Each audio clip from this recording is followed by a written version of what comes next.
Welcome to my channel Indira వంటల్లో. ఈరోజు మైదాతో sweet ఎలా చేయాలో చూడండి. సాయంత్రం స్నాక్స్కు చాలా బాగుంటుంది. చిన్నపిల్లలు ఉన్న వాళ్ళకి ఈ స్వీటు చాలా తొందరగా అయిపోతుంది. 1 కిలో మైదా పిండి తీసుకొని 2 స్పూన్స్ నెయ్యి వేసి కలుపుకోవాలి. నెయ్యి మొత్తం పిండికి పట్టేటట్టు కలుపుకోండి. తర్వాత వాటర్ తోటి చపాతీ ముద్దలాగా తడుపుకొని పెట్టుకోవాలి. చాలా తొందరగా అవుతుంది. స్వీట్ టేస్ట్గా ఉంటుంది. సాయంత్రం స్నాక్స్కి చాలా బాగుంటుంది. ఈ విధంగా పిండిని ఒక ముద్దలాగా తడిపి ఒక 10 నిమిషాలు నానబెట్టుకోవాలి.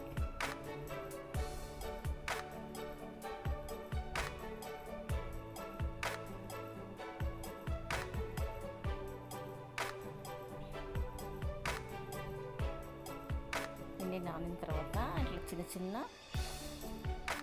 ముద్దలుగా చేసుకొని పెట్టుకోవాలి ఒక ప్లేట్లో. తర్వాత ఒక పాన్ తీసుకొని ఒక కప్పు చక్కెర వేసి కప్పు నీళ్ళు పోసి తీగ పాకం వచ్చే వరకు చక్కెరను మసలు పెట్టాలి. తీగ పాకం వచ్చే వరకు మసలు పెట్టుకోవాలి. స్టవ్ మీద పెట్టేసి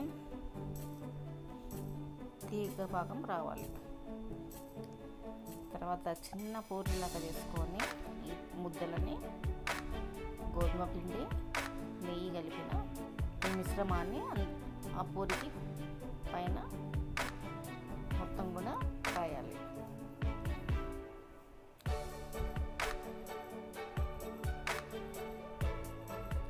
తర్వాత చాకు తీసుకొని మధ్య మధ్యనే ఘాట్లు పెట్టాలి. కొనాలకి ఇచ్చి పెట్టేసేయాలి. మధ్య మాత్రమే చిన్న చిన్న ఘాట్లు పెట్టాలి. తర్వాత రోల్ చేయాలి. వాటిని పిండిని ఇలా రోల్ చేసేస్తే మనకి పొరలు పొరలుగా నూనెలో కాగి పొంగుతాయి. ఈ విధంగా చేసుకోవాలి. ఏదొక మోడల్. ఈ విధంగా అన్ని ముద్దలని ఈ విధంగా షేప్లో చేసుకొని పెట్టుకోవాలి. ఈ విధంగా చేసుకొని పెట్టుకోవాలి.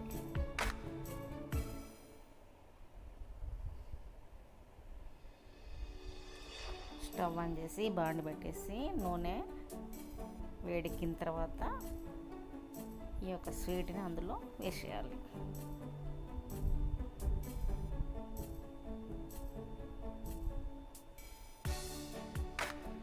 వీటిని మేము పొరల స్వీట్లు అని కూడా అంటాము. స్వీట్లని అంటాం, మైదా స్వీట్. ఈ విధంగా కాల్చిచ్చి కూడా ఉట్టిగానే తింటారు పిల్లలు కూడా. చాలా టేస్ట్గా ఉంటుంది. ఆ మిశ్రమాన్ని రాయడం వల్ల ఈ విధంగా పొంగుతాయి అన్నమాట. గోధుమ పిండి నెయ్యి కలిపిన మిశ్రాన్ని గోల్డ్ కలర్ వచ్చే వరకు వేయించుకొని చక్కెర తీగ పక్కన పట్టుకున్నాం కదా, అందులో ఇవి వేయాలి.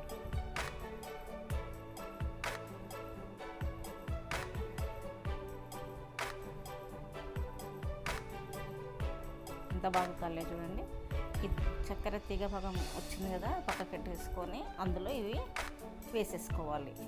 చక్కెరను పీల్చుకుంటాయి, టేస్ట్గా తీయగా అవుతాయి ఇవన్నీ కూడా.